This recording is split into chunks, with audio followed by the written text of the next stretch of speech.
Welcome, my peeps, my peoples. Please like, comment, subscribe, share the video. It'd be greatly appreciated from the bottom of my heart, my peeps, my peoples.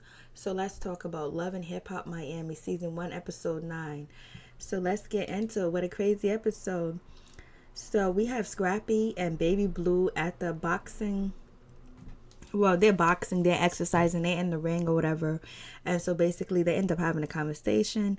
And, they started to talk about Shay and all this other stuff. And then, Scrappy goes into like, hey, Shay's upset with me because I'm working with, Chinese Nikki and Chinese Kitty.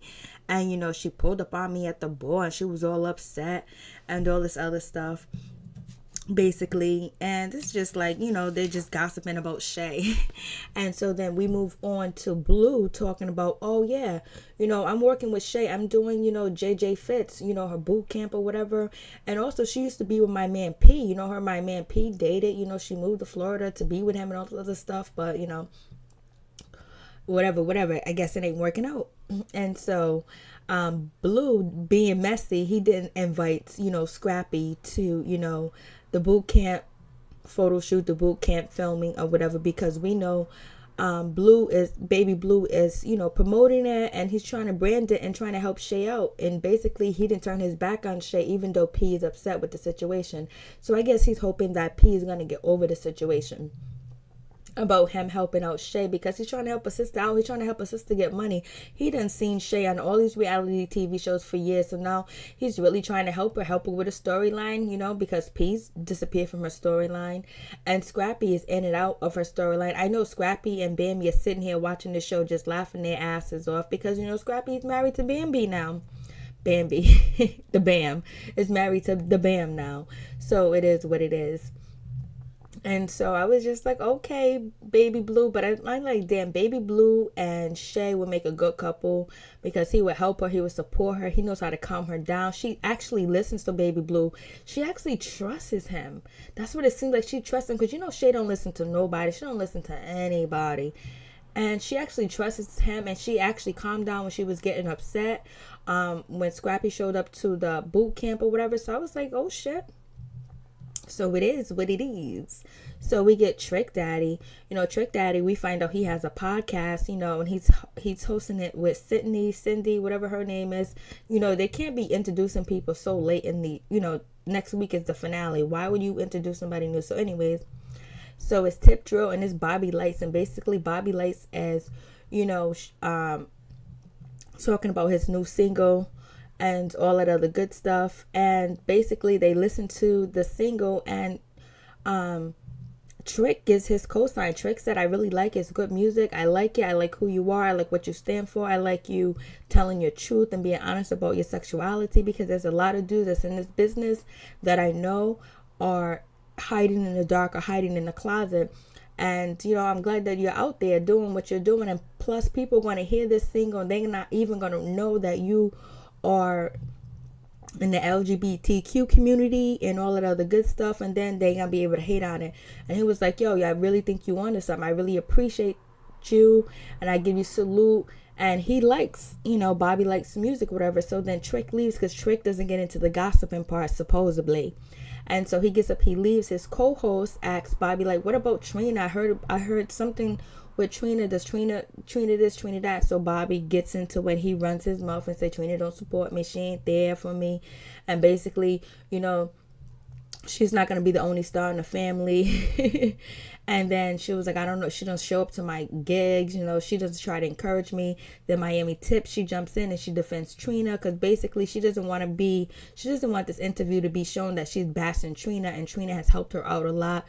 Trina has helped her, try to get off the strip pole, try to get off the pole. And Trina has her open up for her when she's doing shows and things like that. But damn, she could be doing that for her cousin too as well. She can do it for both of y'all. But I guess she's not feeling the same way about Bobby Lytes, because they're both on the same level. But when I seen Bobby Lytes interview on the Breakfast Club, it seemed like him and Trina do have a relationship, and this is for show. But the shit that Trina said to Bobby Lytes later on in the episode was like, damn, like, if you guys are acting, like, you didn't have to go that low. So we're also gonna continue to pretend like some of this shit is real.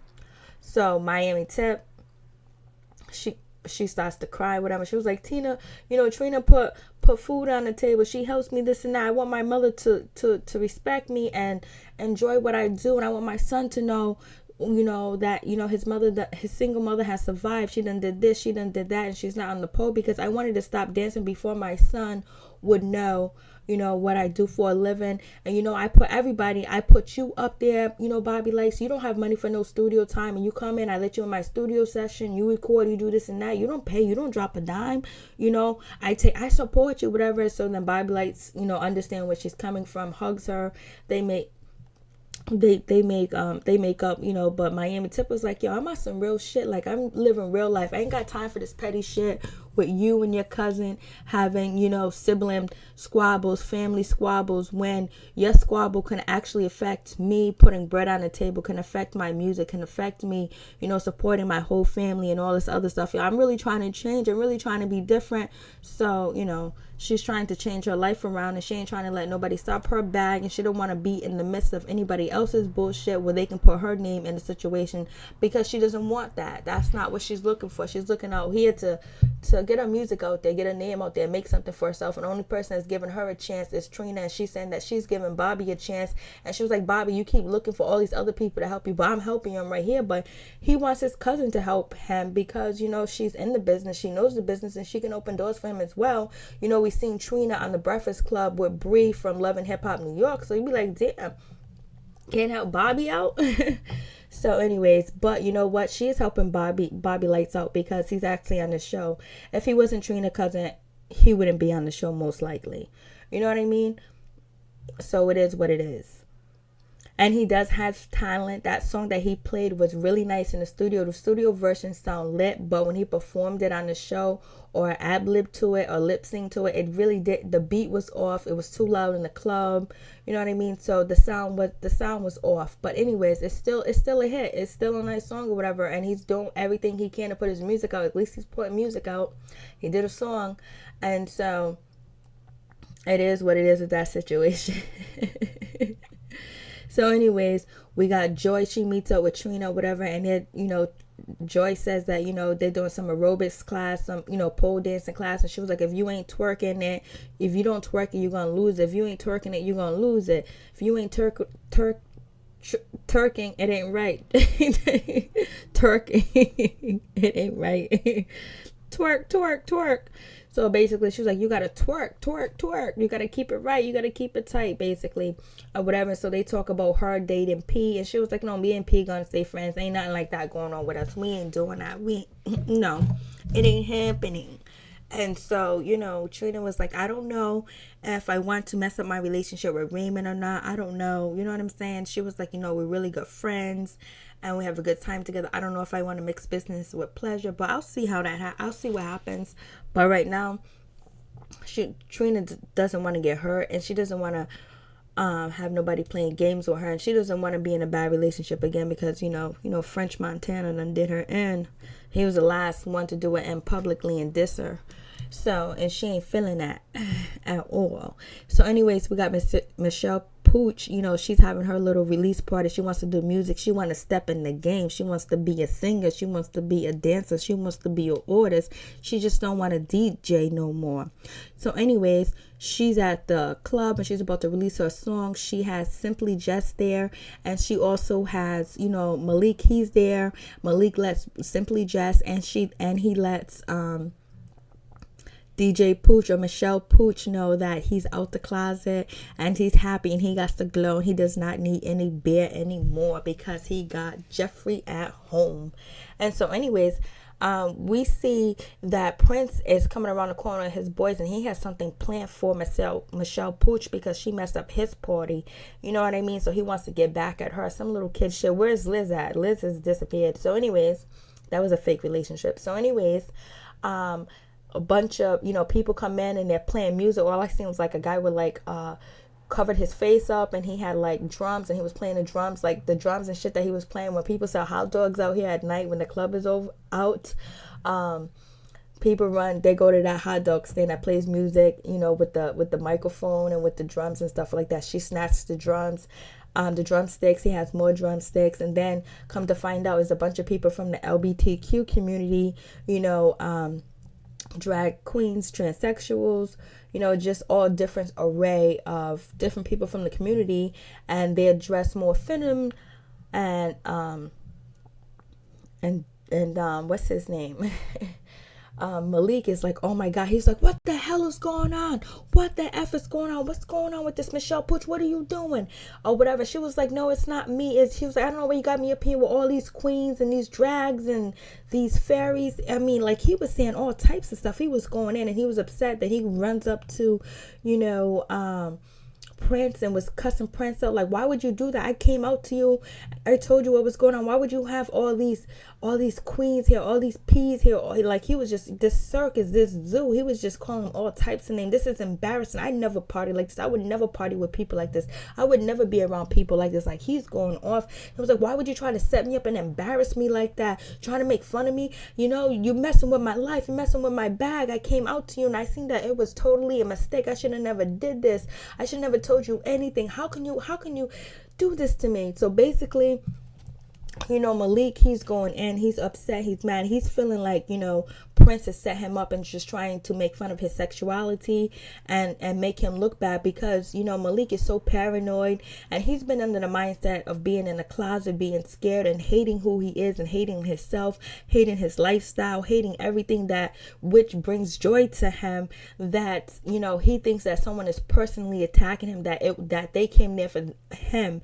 And that shows you that's a sign of paranoia. That's a sign of like some mental shit going on, because you got to understand, this man been thinking that way for like 30-40 years, however old he is, and now he's trying to live free, and he sees a straight male that he came out to, and now he sees all this going on. He thinks it's a personal attack because he's so paranoid, and he's so worried about what people think or what people might say about him, that he can't even put two to two together, that he's insulting and disrespecting people right in front of him that could be designers, could one day be with designer, could one day ask for him to design clothes for him, but he is so caught up in his hatred for himself. He's reflecting his hate on them.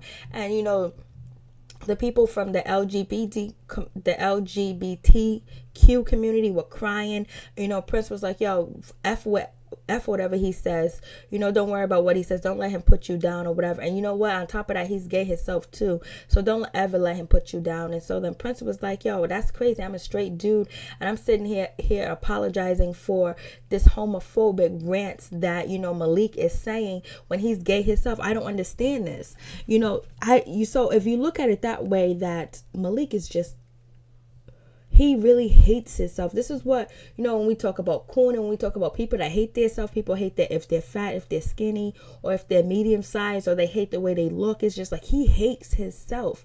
He hates anything that can resemble him being weak. He thinks, you know, any guy that is feminine is weak. Oh, it's terrible, because that's how he grew up, you know, hiding in the shadows, hiding in the dark. It's like the spook that stood by the door, whatever.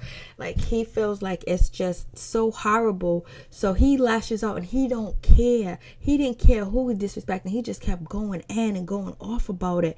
And it's like, damn, you don't see that the same things that you don't want to happen to you, and people disrespecting you and turning their back on you and don't want you to design their clothes or work with you, you are actually turning that, you actually doing the same thing that you don't want done to you, to these people that are out here dancing in the LGBTQ community that was there.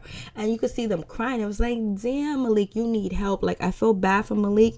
I think, like, yo, if someone shuts the door in his face, or just say he has a dry week or a dry month or a dry year, like we're not getting any work or whatever, he's going to assume it's because of his sexuality. And he's the type of person that is a candidate for taking their own life. You know what I mean? Like, he's just so messed up in his train of thought, because, you know, he just feels like everything is wrong. Like, you have to be buff, you have to look like a man, you can't show any type of anything that is actually, you know, that's related to a woman if you're a man, basically. And it's just like, damn, like, but they like the same thing you like.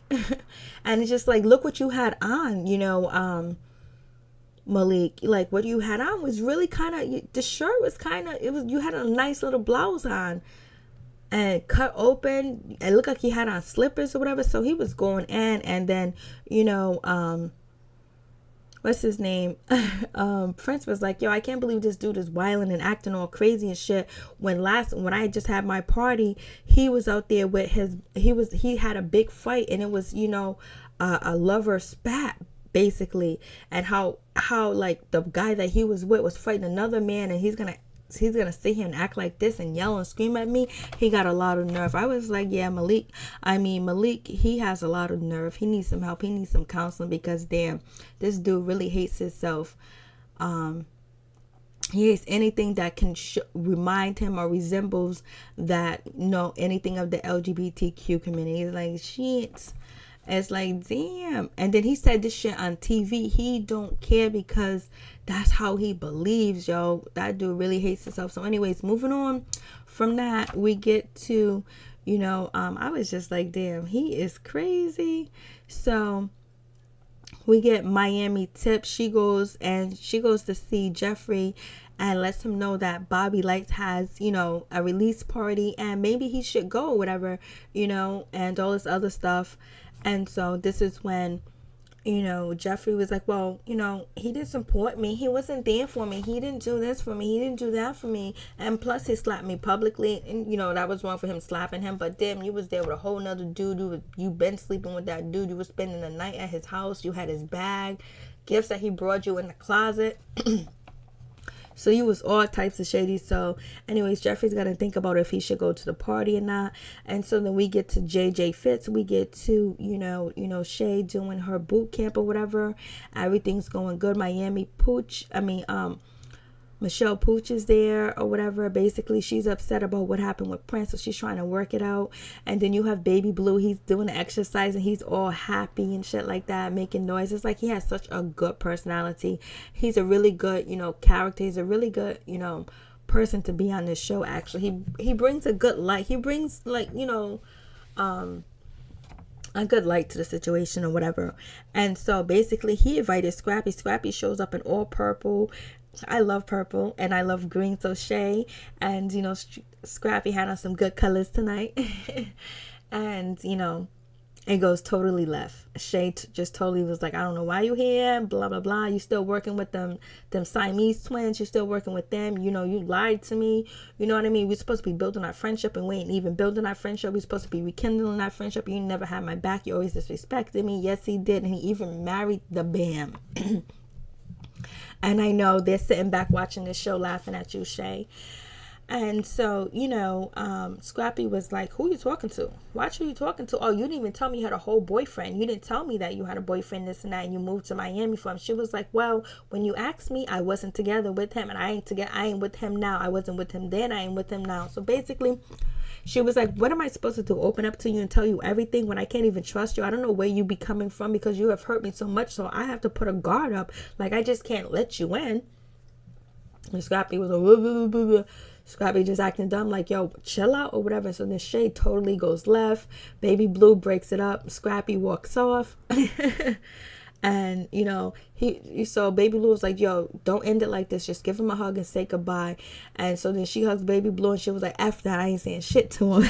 I was like, and Baby Blue started laughing because he thought that she tried to play him with the hug and not go hug Scrappy. So she goes outside to talk Scrappy. Scrappy's still waiting around. I'm surprised Scrappy's still waiting around, because he's trying to get that check, and he needs to be filmed, knowing the whole time Bambi's in the back of his head, in the back of his mind, or whatever, and she's gonna be real pissed. So anyways, Blue was like, Baby Blue was like, you guys love each other, you're talking to him because you love him, he's a good friend to you, and you're here, Scrappy, because you love her too as well. Just make up. And so, Shay says that she's sorry, and then he was like, come on, Scrappy's about to start a speech, and then Baby Blue was like, no, don't say nothing, just tell her you start. She just wants to hear that you're sorry and you love her.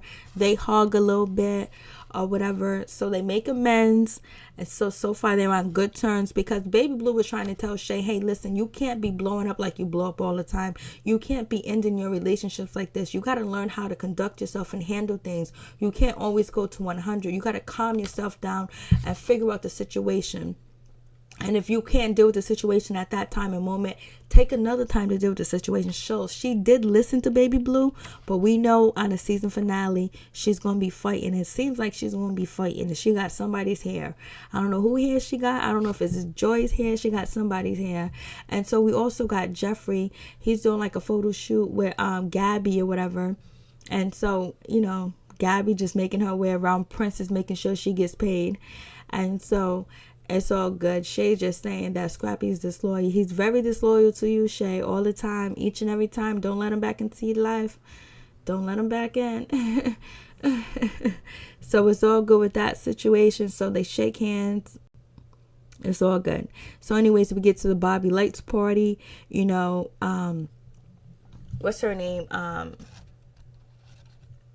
Trina, she shows up. She shows up with Joy or whatever, because Joy convinces, Trina to go as well to the party. And the thing about it is, Trina was like, I'll go and support him since he's doing a song or whatever. I finally see him do something. He's not turning up and being messy, drunk and all this other stuff. And she was like, Joy's a big supporter of Bobby Lytes, just like Trick. It's like, damn, Trina, the hate is real. You can't stand him, huh? You don't like the way you don't like the way he turned up. She was like, I don't like the way he disrespects Alvin, but Alvin disrespects Bobby Lytes too as well. Maybe there's some deep stuff going on, but on the TV show, it looks like Alvin is just as guilty as Bobby Lytes, for real, for real. So anyways, the lady from the podcast was like, oh, I'm surprised to see you here, Trina. And she was like, after the Bobby Lytes interview, Cindy or whatever, and she was like, he said he doesn't get no support from you. You don't help him and this and that. And then that's when my Amy Tip, she jumps in. She was like, yeah, he said you don't support him. You don't show up to his shows. You don't do this for him. You don't help him out. You don't do none of that. And so then that's when Trina was like, well, he don't really be doing nothing for me to support, and this is the first time he actually put out some music, and you know what, I do like it or whatever. So Bobby comes on. The song is nice. His outfit is nice. I like his outfit. His get up was cool or whatever. So everything's all good. Trina gets up from the meeting talking to Miami Tip, and then the messy podcast person. She had to throw it out there. She didn't have to throw it out there, but she did.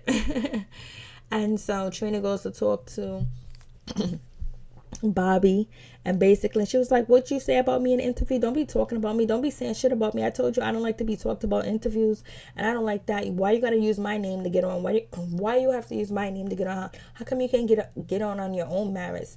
You know what I mean? So he was like, yo, listen, I just said that you wasn't there, you don't support me, you ain't the only star in the family. And he was like, yo, you don't help me or whatever, and you ain't there for me or whatever. And so it's just that, like, they're having their family squabble going back and forth and everything.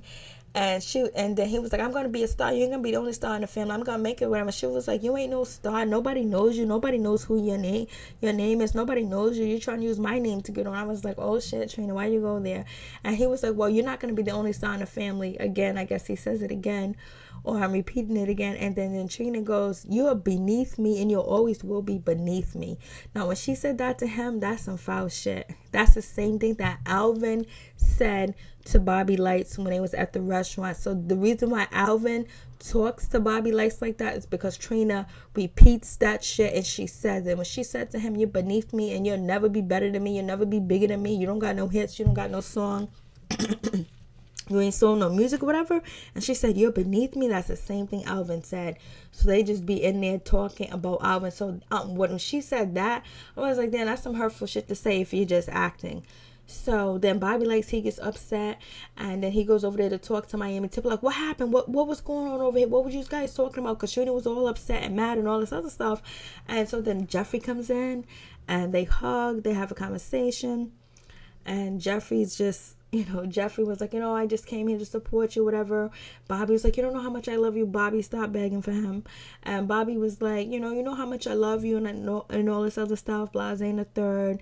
And then that's when Jeffrey was like, yo, I needed time. He was like, I was trying to do everything for us. I was trying to build this up so we can be the best legendary, gay couple or whatever. And so Jeffrey was like, yo, let's just take it from one step at a time. You know what I'm saying?